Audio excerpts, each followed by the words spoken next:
In today's video, we're going to talk about 5 do's and don'ts to make the most of your Punta Cana beach vacation.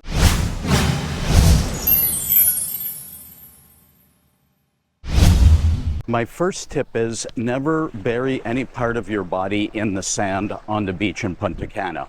You are going to get sand flea bites. They're little red bites. They'll cover your arms, they'll cover your legs, and they happen a lot. So what happens is people get them, and then when they go back to their room, they think that the room has bed bugs. Hotels in Punta Cana, the reputable ones, don't have bed bugs. What you're seeing are sand flea bites, and it's most likely because you buried your limbs in the sand. Don't do that. Stay above ground, and that will not be a concern.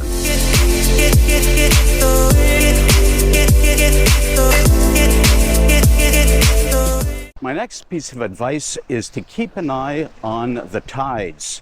Beach walks tend to be much nicer when the tides are lower as opposed to when they're higher. This is because the high tides drive the seaweed up on the beach and you tend to be walking in it.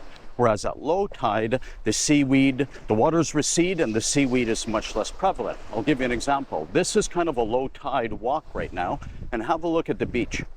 As you can see, a lot of walking space. The beach looks fantastic, and there is very little seaweed today, but you get the idea.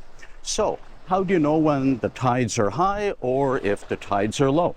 Well, I'm going to leave a link in the description, which is a website where you can look at where the tides are on a specific day. Now, the tides tend to be higher when it's a full moon and lower when there's no moon. So keep that in consideration. And if you're going to be walking, let's say, the deserted areas of the beach, definitely do it when the tides are lower. It's a much more pleasant experience.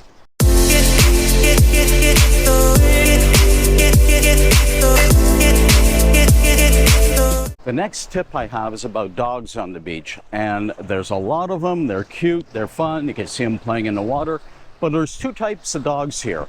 There are dogs that belong to owners, and mostly in the condominiums, and you usually see them, they're wearing a collar, the owner is close by, they're playing with a ball or some kind of a toy. Those dogs, no worries, you know, they're pretty cool. But there are strays on the beach, and there is rabies in the Dominican Republic. And the strays are pretty easy to spot. Usually they don't have a collar, and they don't like to be approached too much. Sometimes they can show their teeth. So just be aware of that when you're walking the beach, and be wary of strange dogs.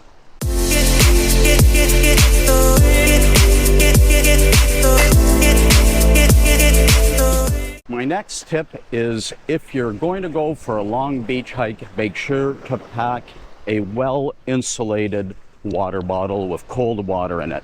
And I can't emphasize this enough. The important part here is to make sure you use an insulated water bottle, because if you just use a normal water bottle, it's so hot here, within about 15 minutes your water is going to be warm. But if you get a good quality insulated water bottle, you're all set to go. You can go 45 minutes and go an hour both ways. Your water is going to stay cold.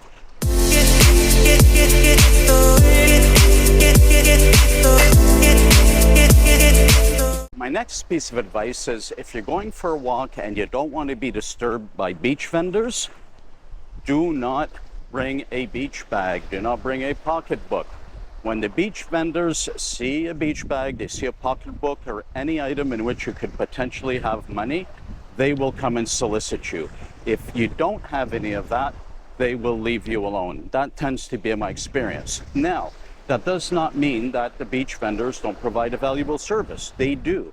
And if you're looking to go parasailing, if you're looking to go shop for souvenirs, by all means, interact with them. They're really nice guys, they're really nice girls, and they do provide a valuable service. But if you want to go for a walk and you just want to be left to your own devices, don't pack the beach bag.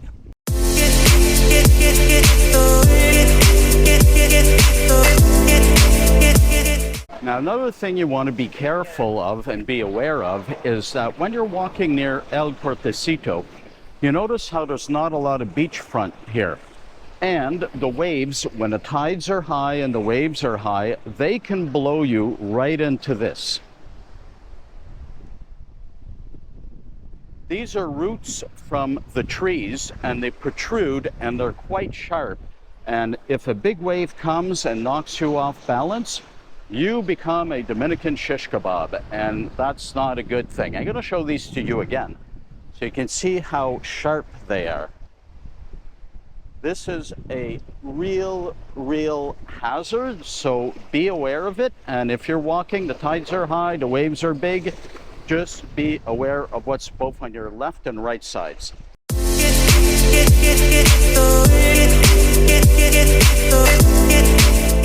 My next piece of advice is get off the beach sometimes and go visit these amazing bars.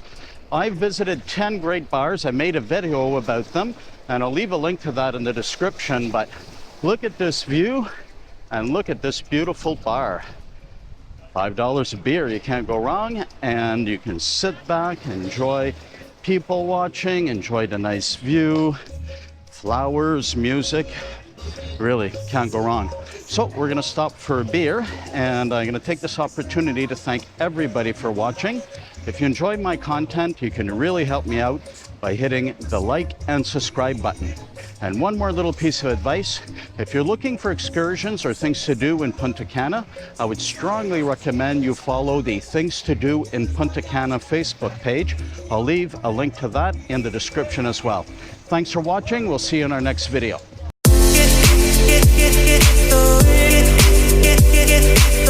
Get